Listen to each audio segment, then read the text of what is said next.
All right, you guys, welcome to the final class of painting rocks and water. And we are working on part 2 of, we're going to be glazing into an underpainting of acrylics using oils. And so I've done 2 different paintings. One's going to be ocean, like surf and rocks, and the other one's going to be a waterfall. And I'm going to use a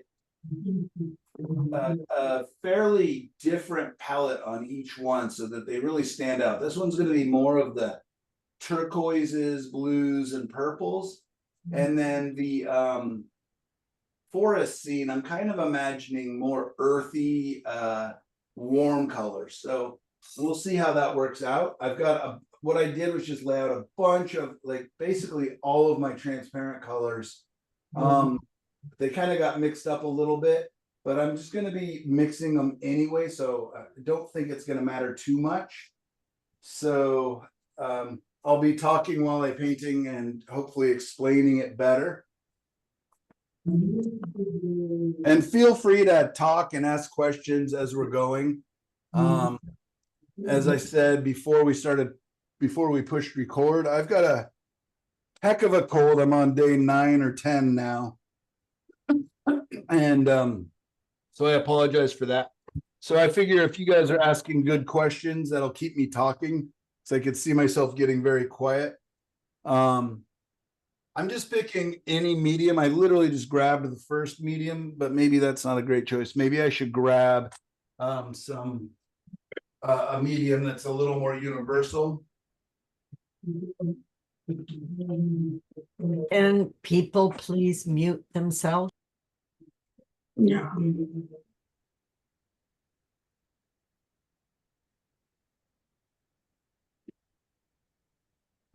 I'm out of my mediums. So I have Neo McGill, which is a gambling one, but I'm just going to use solvent-free gel. The good thing about solvent-free gel is it does not speed up the drying time. And for those of you who are a little bit more sensitive to the fumes and the different chemicals, solvent-free gel really works for most people who are a little more sensitive. I like it for travel. Whoa. And I like it for a couple of different reasons, but I don't use it as much because it does not speed up the drying time. Usually with glazing, I like the drying time to be sped up a little bit. I'm mixing about a 50-50 mix with some Gamsol paint thinner. I'm just gonna give that a quick little wipe down.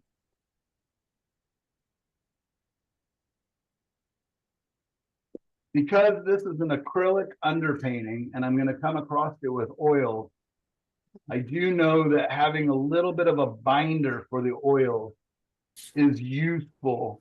Just again, in my research, I've never actually had any issues with painting oils over acrylics as long as I let them dry, the acrylic underpainting dry for approximately 24 hours. And drying is not the right term when we're talking about acrylics. You want them to actually cure. What are you using again, Mike, for this binder? This one is called Gamblin solvent-free gel. Okay, so gel and 50% paint thinner. But for me, it's not that important truly, because all of the mediums are transparent. All of the mediums, add to the body of the paint, and they also add a bit of what we could almost consider like a glue, like a binder. And I just want it very, very thin. You can see I'm just wiping most of it off. So I'm just kind of putting it on there. And this is just going off my research. And I'm going to go ahead and step back to the computer and mute you guys. So if you want to talk, first, can I ask a question? yeah, of course. I thought you said you'd put a thin brush of Gamsol on. So it's Gamsol mixed with a medium. Oh, okay. Okay. So I muted everybody. If you guys want to talk, feel free to ask questions. Just that way we're not getting any background noise. Can you pan right a little bit, please? What's that? Could you pan right a little bit, just part of the right? Yeah. Perfect. All right. So I've got some phthalo green here. And I just kind of want to see what this is going to look like. I'm thinking phthalo blue may be more useful. It's really bright. Holy cow.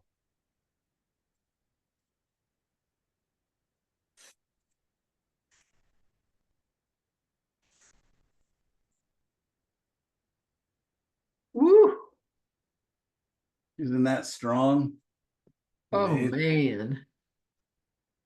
Might work if you rub it in a little bit with a towel. Yep, absolutely. I'm going to bring in some phthalo blue.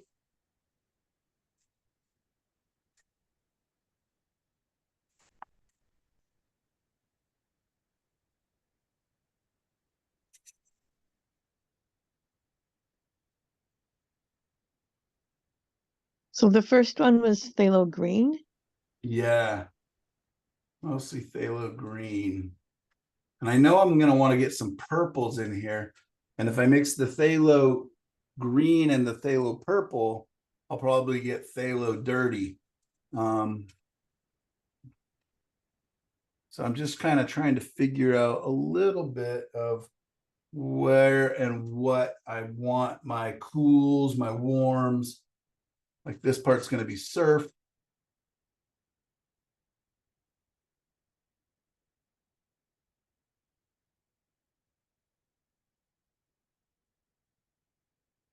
And you're avoiding the sort of the The highlights a little Thank bit, you. yeah, like where the white of the surf is kind of Oh. crashing.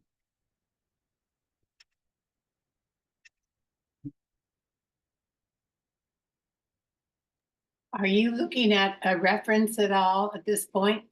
No, I still have my black and white reference from before. Okay. But no, but I was just kind of thinking like what colors? Okay, so I'm gonna want the warm edges of this. So my sun is kind of above and behind a little bit coming down. I don't know if you can see that in the sky a little bit. It's a little bit lighter here.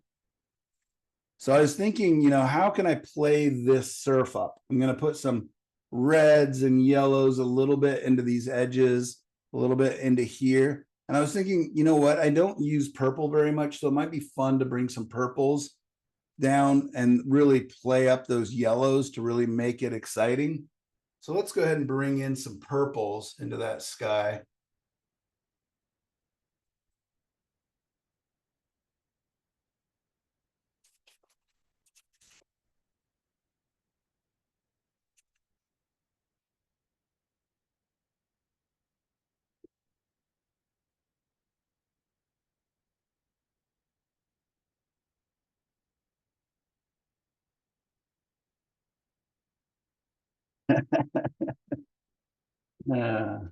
Tough medicine.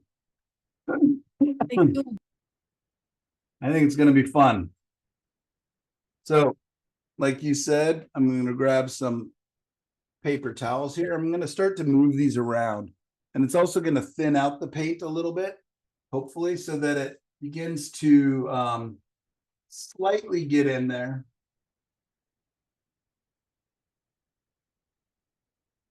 And I can use the pressure of my paper towels to, really subtract the paint, really get the colors away. Are those glazes, Michael? Yeah, these are definitely glazes. As I wipe away, especially. And again, I'm using all transparent colors with a little bit of medium.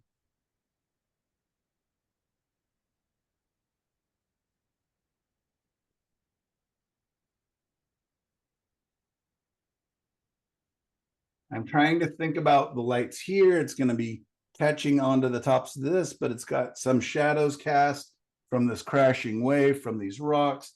So I'm really trying to think a little bit three-dimensionally as well.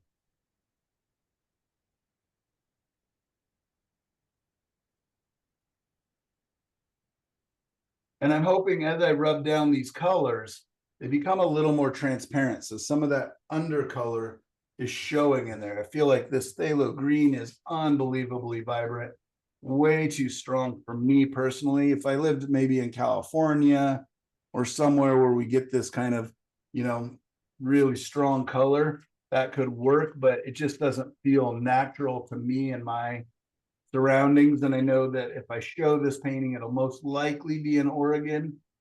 So how do I make this feel a little more Oregon-like?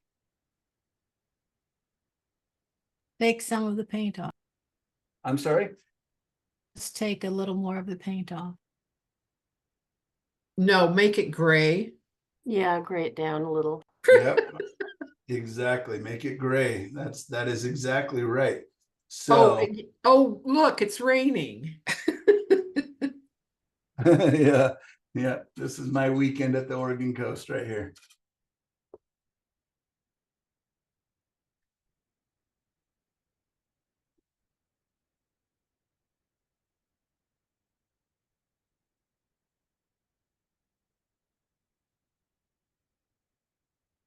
I like that bit of blue in the sky. Right here. Yeah. Oh, too bad. That's because that's where I want my light to come down. So I actually want that blue, but I probably want it over here away from the light source a little more.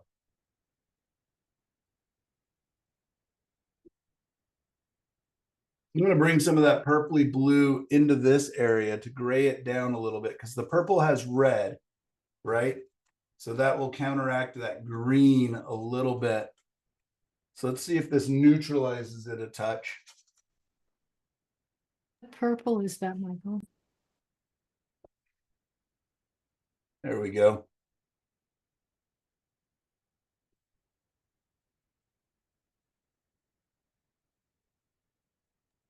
Was Now that you're your noticing that the paint's not- ultramarine? What's that? Was that the ultramarine? I actually used a ultramarine magenta, I believe.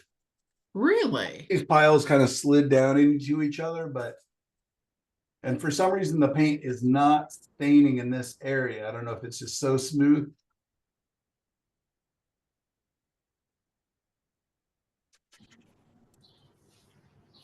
I'm going to let that sit for a second this time before I wipe it back down. I know it's really, really dark right now, but I'll come back in and get that. But sometimes if you wipe away too quickly, it just doesn't get the staining action that I maybe want in that area.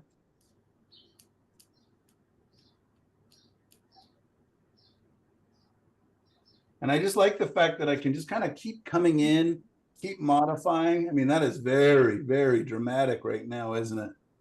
It's beautiful. Especially with that dark sky. So I'm just going to wipe this down a little lighter, meaning I'm not using as much pressure on my paper towels. There we go.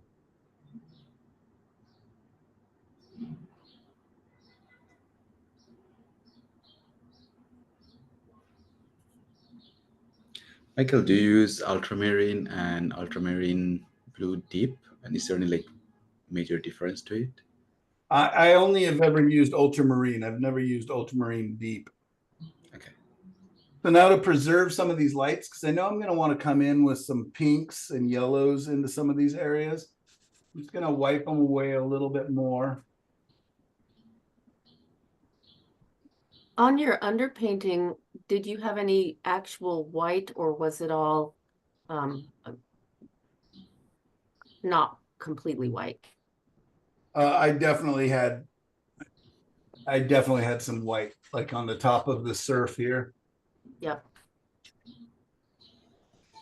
And the sky and stuff like that, where it just keeps wiping away. I'm just like, I'm not that worried because I just know that, you know, if I don't get it in my glaze, I can just mix up a color and just paint it opaquely and come back in. So what I'm trying, you know, and I'm not worried too much about the sky. I'm worried more about where I want the luminosity to really feel strongest, which is going to be kind of in these edges. Does that make sense? when I'm glazing, I'm not thinking only glazing. I'm thinking I'm building up a big surface for coming in with opaque paint or even other colors of transparency.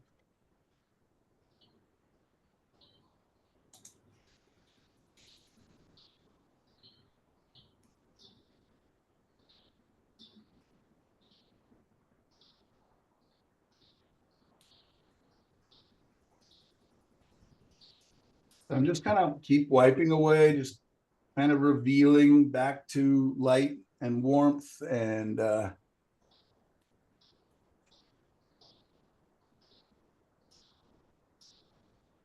because this painting isn't due in the gallery or wherever I'm going to send it for, I know I at least have a month. I don't mind this slower drying time, may be helpful with using solvent-free gel versus like a gal kit or something else that's going to really dry quickly.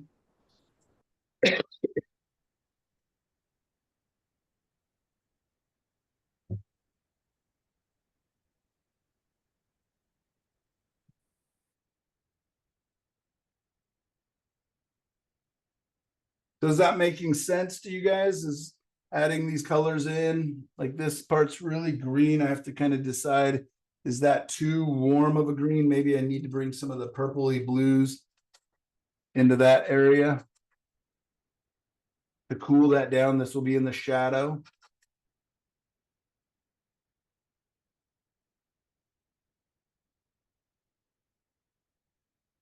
I think that's the hardest part for a lot of beginning painters, is to really think, or, you know, painters as we're progressing, is to think in 3 dimensions. Like this is closer than this, than that. I've also got the light, I've got cast shadows, all these different things going on in this scene. All right, yeah, this feels much better being a little grayed down, a little cooler, not that bright phthalo green. But I am liking like this little line of luminosity here, it's little bits of luminosity here. So now I can begin to think, you know, is there areas that I want to defend a little bit, if that's the right word, preserve, or are there areas that I want to knock back?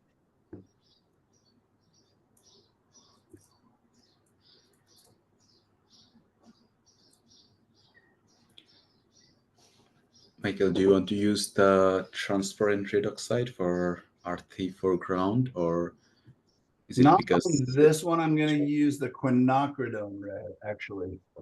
okay?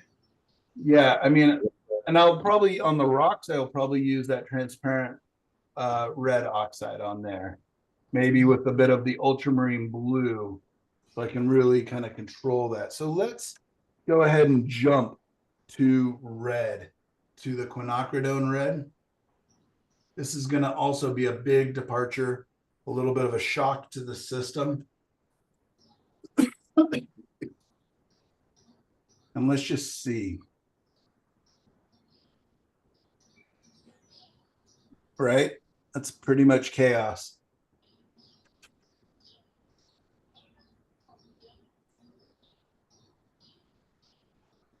What brush are you using? Just a cheap shop brush.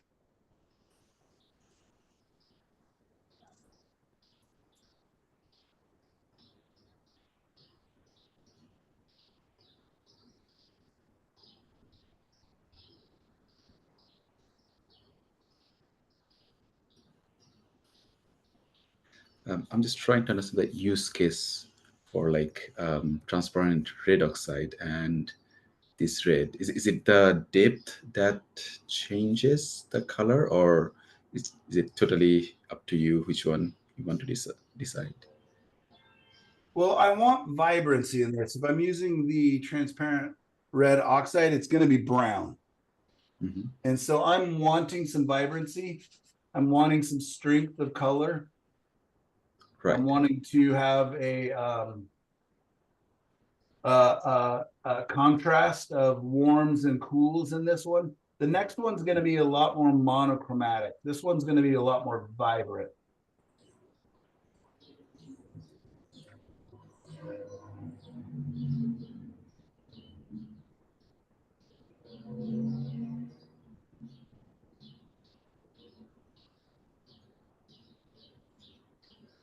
Mike, wouldn't this one work down at Aurora Grande? Can you say that again? I said, wouldn't this painting be a good one for Aurora Grande? Oh, for sure. Yeah. I can Absolutely. I can totally see it down there. Yeah, I just sent them a bunch of work. So I have got a show out at Art Elements. So I've got a pretty much every painting from now on for the next couple weeks is going to Art Elements, which is kind of a weird Okay. mix. That's in wine country. Right, But- right. Yeah, that's one of my favorites.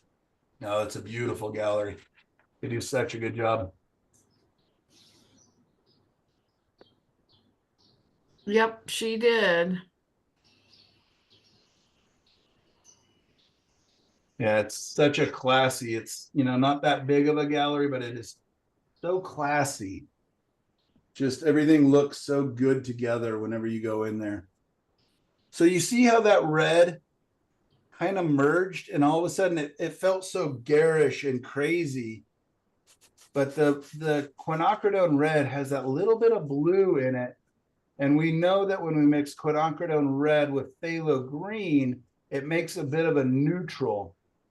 So I felt pretty safe. And actually, I like it more already with a little bit of warmth. There's areas that are, a little bit too warm. But I've always felt that phthalo green or phthalo blue and quinacridone red play really nicely together. I don't know, you guys could argue that, for sure. But I feel like, normally when you have a bright red and a bright green or a bright blue next to each other, they're fighting each other. But you can see on the paper towel that, as I'm picking up the colors, it actually makes really beautiful colors as I'm picking them off. And so that's just kind of a test. It's like, how do they play together?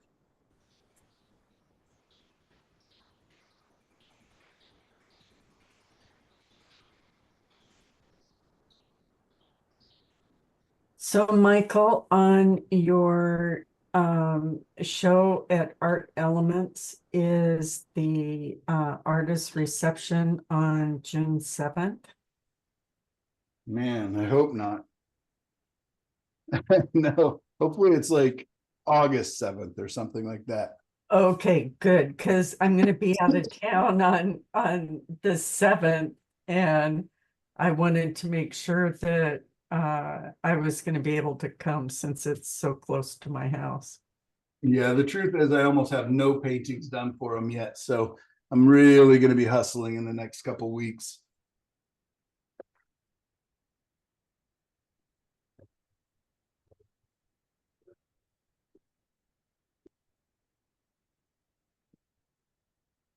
Just act casual. Just act casual. Just keep painting.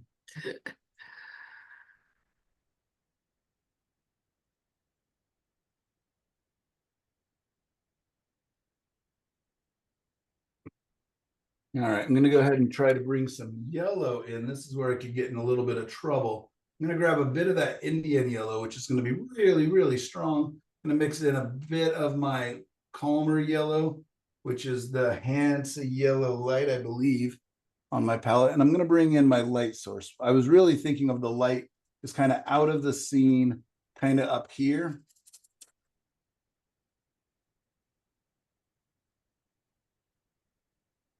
This could get me in some trouble. Oftentimes I would have probably let this dry overnight, this layer, because now I'm going to be mixing, a third color, which can lean itself into browns a little bit more than I want, if that makes sense, because I've got red, blue, green on there. Now adding yellow, I'm a bit playing with potential mess, because let's just see what happens as I blend them down. And what brush were you using then? Just an old beat up filbert. Whether it started its life as a filbert, I have no idea. Just an old, I think this brush is all the way from college, like 25 years ago.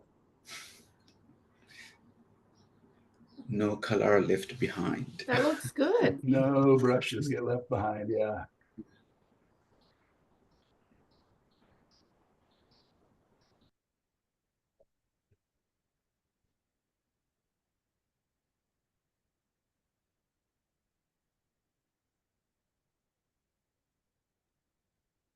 And you said ordinarily you would add Galkid to help it dry faster? Yeah, normally I would add Galkid to go dry faster. And normally I probably would do like my reds and blues or my yellows and oranges. Like I would kind of keep them together because again, now that I've introduced all three primaries into my glazing, the odds of it going towards brown where I don't want it, right? Just like when you're mixing on the color palette, are a lot higher. But I kind of think it's working sort of. I like the warmth. It's too much of a strong color. So I'm just gonna keep wiping it back. So I just am retaining some of that warmth, that transparent warmth.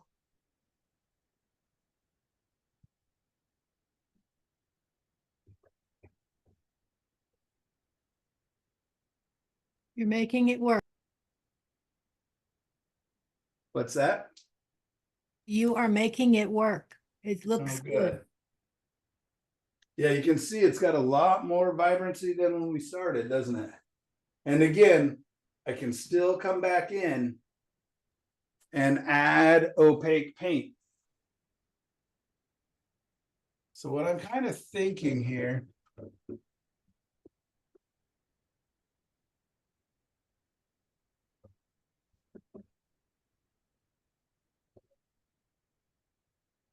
move it around a little bit so the glare is different for you guys. Wow. That's beautiful, Michael. It is It beautiful. really is.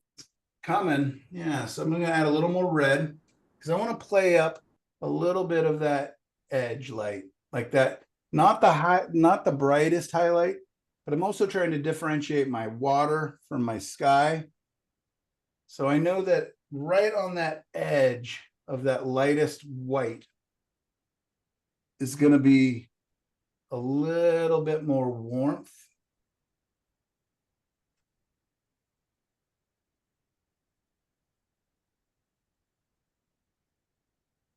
Play that up a little bit in my sky as well. It's that transition from that warm to this slightly cooler.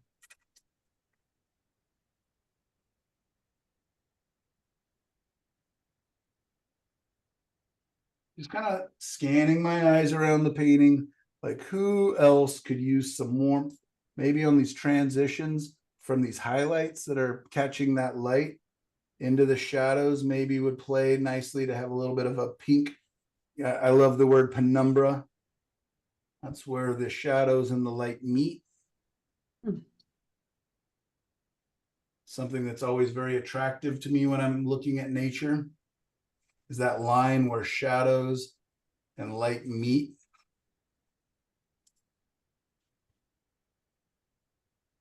I actually don't even know if that's the real translation of the word, but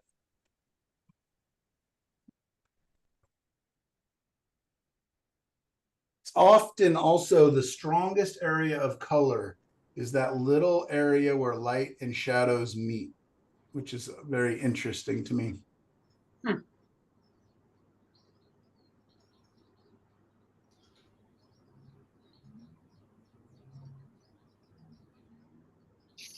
So it looks crazy town. I just put on, strong color. Let's wipe that back down again. Same thing. I'm just trying to get them to play nicely together, to live nicely together. And yeah, that's just something that's been really interesting to me, working in this kind of a new and slightly different way with the acrylic underpainting. Yeah, and I don't mean for you guys to all do it. I don't mean for you guys to even all like it, but it's been fun for me. And again, on my pursuit of one of my very favorite and first favorite artists of all time, Maxfield Parrish, is trying to figure out how he did it. And I know this is not how he did it, but in my pursuit of trying to replicate a little bit of his effects, I've kind of developed my own, I can't say it's original because I'm sure there's other artists that do it, but it's been just realizing that what Maxfield Parrish was doing was building up transparent glazes, transparent layers, putting lights and darks, warms and cools next to each other. So it's good to have like an artist that you're, or a style or whatever it is that you're pursuing, and just keep asking, you know, what can I do to get closer to either the thing that they were doing or the thing that I like in what they were doing. It's been literally a lifelong pursuit, and it probably will continue to be, just because literally my first artwork that I loved as a little kid, like my first time I remember looking at a painting and just going, wow, what is that? It's magic, whatever it is that this artist is doing, was Maxfield Parrish. And we probably all have different, you know, artists that we gravitated towards. That just happened to be mine. I have a collection of Maxfield Parrish prints I collected in my 20s long ago. There you go. Yeah, what was that? A couple weeks ago. Yeah. Yeah, good job. I'm glad you saved them all these weeks. But yeah, so you kind of know what I'm seeing in his work a little bit, right? So amazingly, yeah, beautiful, his work. And there's other artists who, you know, make very, very, very glowing paintings. It's not like you can, you know, completely need to use transparency or glazing. There's a lot of different ways to pursue similar effects. But in my education or studying of his work, like, you know, anytime I see a new book or anytime I see a painting of his I haven't seen, and it's very rare to find paintings of his that were, anyways, people just don't really know how he did what he did. It was pretty well guarded. And yeah, it's just been fun. And then just realizing, okay, I may never know how Maxfield Parrish did what Maxfield Parrish did, but I can continue to chase the idea and the feeling and develop my own way, which is probably better, because I don't want to be a Maxfield Parrish replicant. I want to, you know, be Michael Orwick, inspired by Maxfield Parrish and all the other artists that I've been inspired by over the years. Oh, you're popping this one. It's beautiful. Isn't that nice? All this Really? perfection is beautiful. Yep, this is gorgeous. I think Michael, you can the- stick your fork in it and call it done. It's nice. It's beautiful. Warmth, So- those two yellows mixed together are just wonderful. Right. And I really want this to be like a cooler purple over here. Mm-hmm. Mm-hmm. But I can't, I'm not able to do it with this transparency, which is fine. Again, I think Maxfield Parrish did most of his work in transparent layers. But I don't care to, because also my favorite artist is, you know, Monet, and very thick and juicy. And, you know, most of the paintings that I buy from other artists are thick and juicy. And I just have such an affinity towards thick brushwork. So now my thought is, you know, how do I combine these different loves? Like, oh, that's how maybe I develop my style, is by taking these very different artists, very different feels, and combining myself into that. Right? So how would I make transparency and also impressionism? Like, how do I combine these things? It sounds ludicrous. And I remember calling Gamblin' Paints and kind of talking them, walking them through my thought process of what I would like to do. And they're just kind of like, well, good luck. Because that's so, they're so separate of each other. But I think that that's what I'll keep working on, whether it ever works. I'm enjoying the journey of it. Does that make sense, you guys, or am I just talking crazy talk? No, The journey is the most important thing. There you Well, and I have kind of a weird question, but did they, like back in the day, with Parrish and Monet, did they have all of the different kinds of mediums that They had you- way more toxic mediums generally, Okay. but you know, some of them were probably better for the painting, but way worse for the artist. what colors did you mix to get that nice purple? Quinacridone red and Phthalo? phthalo green and maybe a touch of, I guess this is probably phthalo blue as I'm going down. And I'm going to start cooling it as it gets towards the edge of the water. Yeah, because I love the purple that quinacridone red and phthalo green makes. You and me both. We discovered that color kind of together, didn't we? We did. You are masterful. Ingesting all of this. Michael, on the horizon line, should it be like more darker or it looks lighter because of the sunlight hitting on the horizon? This is the water. Mm-hmm. So the light, yeah, will be reflecting. I can definitely cool it down. Like, let's just go ahead and cool it down towards the edge. I'm going to bring a little bit of that blue as we go out. And then I'm going to let it get lighter and a little warmer as we get towards the sun.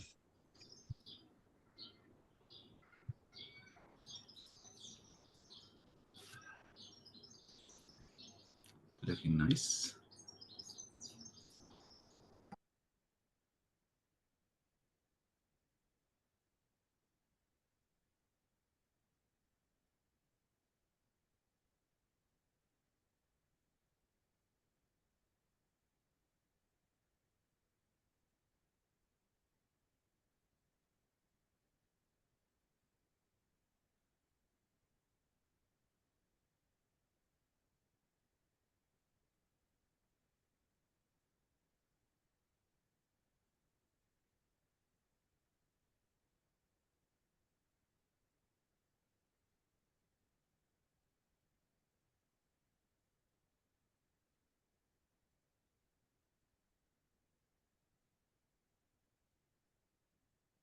Michael, Michael?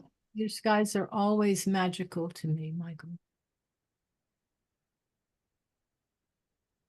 Can I ask a question about your canvas, your panel holder up above where you've altered it and put the screws in?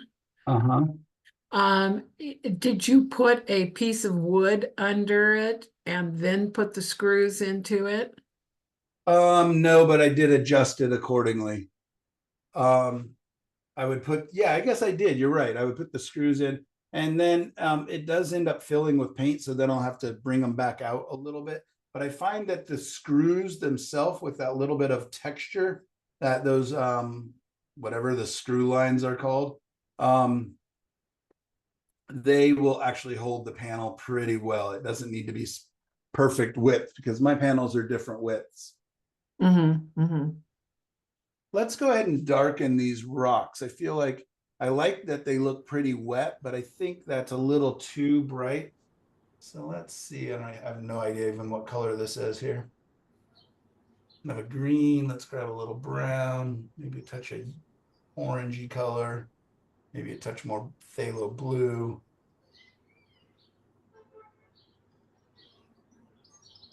Yeah, I'm not used to having so many colors on my palette, but it's very green. So bring some more brown into it and a touch more blue. Just out of curiosity, why did you put so many colors on your palette today? Because they're just all different transparent colors. I thought it'd be fun to play with them.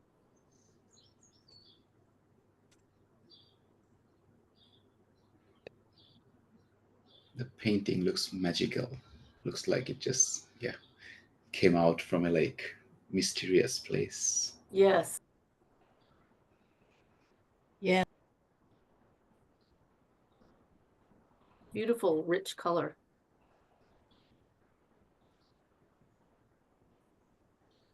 This will be good for art elements because we're starting to see the tourism start, people coming from the coast to the valley.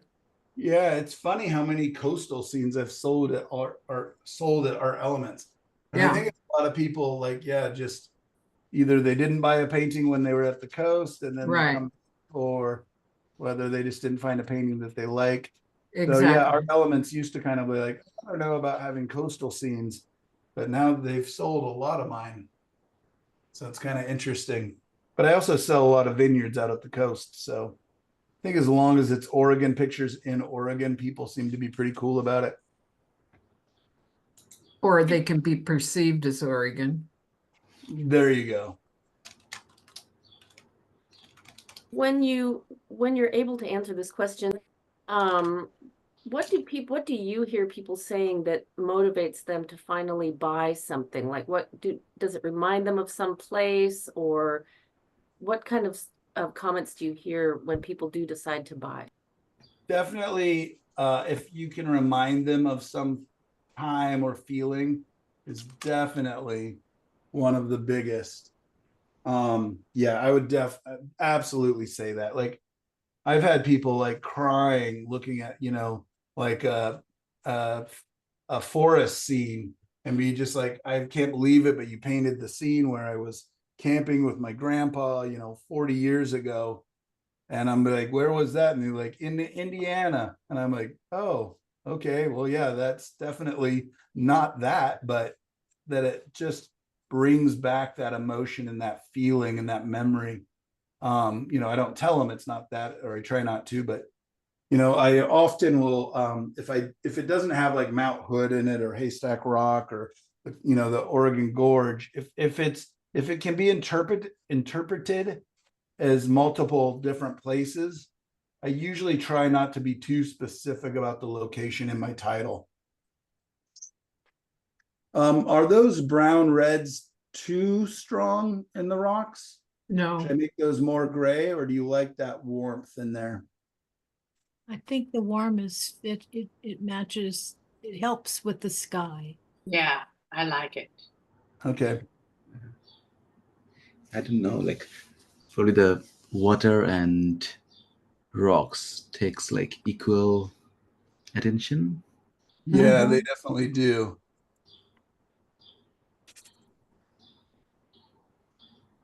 We're not seeing the very bottom corner.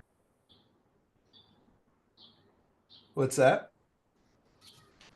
Can you bring up the easel just a little bit? The bottom corner is getting cut off. Thank you. So Michael, I always wind up wanting to stop like way before, because like there's so many times in your painting that I would have stopped, and I don't know, it's usually painters have the opposite problem, but I have a problem wanting to not wanting to go any further. So how do I get over that? Or is that just something I'll learn with time? I may need translating of what you just said. It sounded kind of garbled to me a little bit, unfortunately. Me too. yeah, yeah, it did. Sorry.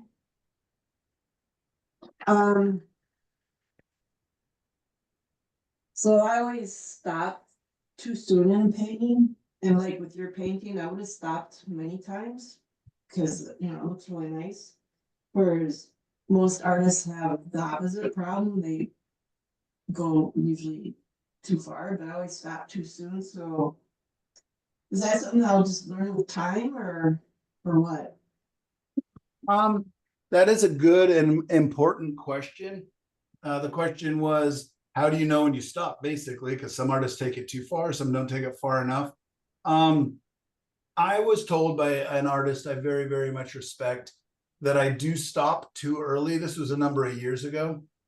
And so I kind of purposely started going too far. And just realizing that I can go too far and then I can bring it back. I can come back in and simplify areas. I can come back in and knock out detail. And that you don't know if you've gone too far until you've gone too far. And that it is. I mean, in some areas you'll go too far, in other areas you haven't gone far enough. And it's just, yeah, you don't know until you've done it. I don't know, that literally you'll hear so many teachers saying, stop before you go too far, but how can you know that? And I don't have a magical answer. The only answer I have is a little bit smart ass, is just basically you've gone too far when you're hurting more than you're helping your painting. But again, how can you even know that? And sometimes you have to hurt your painting to begin to help it again. right? It like optically will appear that you're hurting it, but you're just wiping out a big area that needs to be wiped out, and then you can bring it back. So I don't think there's any kind of a good answer. Ask yourself, what is stopping you? Is it a fear, or is it that you love your painting and you don't want to, hurt it more? I think that's the only way we can know, because it's personal. One person's too far is another person's not far enough. So I don't have a good academic answer to that. And it goes painting by painting. But what I do find is a lot of times I can stop and come back to a painting. Sometimes I just don't know what the next logical step is, or I don't know what the painting needs, or I don't know if maybe it's done. And so sometimes just, let's take it down and pick up another painting is really good advice. That's what And I was then- just gonna say. You need to walk away from it a little bit more often, perhaps, in order to tell when you need to stop. Absolutely. Yeah, absolutely. And, as I've talked to you guys a ton of times about, is I am not a one painting guy. I'm painting on a lot of paintings at any given moment.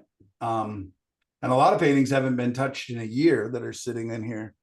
But all of a sudden I'll just see it, and I'm just like, oh, I know what you need. Something has inspired me, some color combination, whatever song I'm listening to, even just leftover paints at the end of the day, I'll have these colors on there. And all of a sudden I'm like, oh, that color on there. So I try to be patient with my paintings. I try to have that communion and conversation with them. And I sure like it when that happens, but I don't always know. So there's my answer, not answer. No, I Michael, think- what is that? Sorry, Michael, what is that darker area just above the rocks? Oh, I've been wanting to ask that. Yeah, me too. Here, Yeah, No, those are No. supposed to be rocks as well, but mostly getting covered by surf. because they're distracting to the eye. I was they're wondering so about blue. the top right. Yeah. The yeah, top right. the top- knob. No, The the top knob right. Yeah, right up there. That, lion- that the I, lion Up head. higher. yeah, that Up I higher. It get. looks like Jabba the Hutt. It does a little bit. Let's Yeah. give him some. But to the I left thought a on- little bit. On those waves there that are hitting the rocks, it feels like it needs to be a little bit lighter, at least at the upper portion of the underside of those waves. Yeah, they're so dark that they almost look like a structure. Yeah, they look like land, trees or something, as opposed to rocks under a surf, I guess. Okay. So is the top right, is that the Jabba the Hutt thing? Is that a rock? Yeah, I was thinking that it was Yeah. the rock kind of wrapping back Okay, and around. all but right. Thank what I you. think I'm going to do is I'm going to bring that surf over into it. That would break it up, yeah. I agree. Yeah, And I because think in my initial concept, that's what was happening. See, we're learning so much from this discussion of whether we want that there or not. And how does it feel? Absolutely.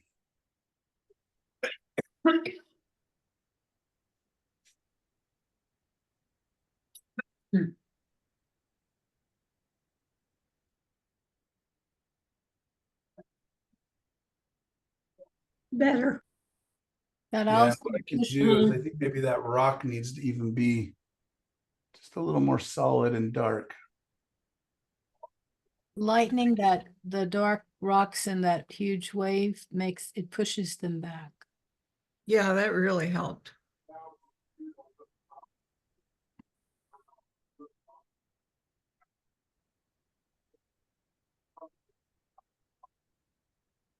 That All looks right, a lot better. That's huge. great. Yeah, that was pretty annoying, wasn't it?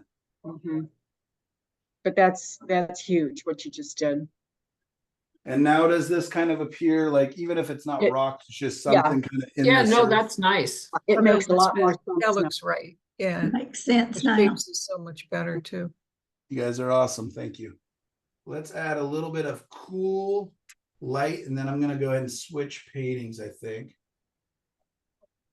So I want to bring in, so a little bit of the haze or the mist that's getting into these shadows is picking up a little bit of the light, and that will help. So this isn't just a big bleh right down Right. here. So I'm going to bring some of that mist into those shadows, I hope.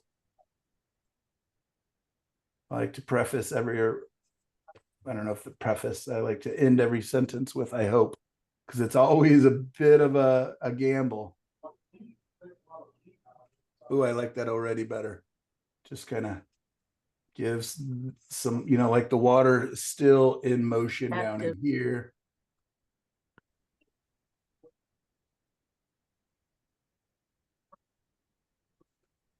I just like letting the brush kind of dance around a little bit. I'm not really orchestrating anything too fine, but I can manipulate it slightly.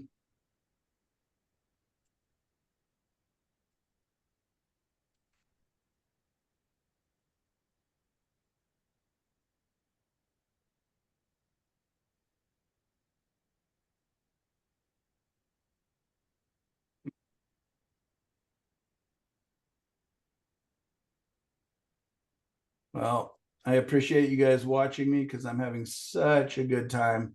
And I think waking up how I felt, I probably would have hardly painted today if I wasn't teaching, but I'm sure glad I got up and started painting, because sometimes you just got to paint through it. And then all of a sudden you start feeling like painting.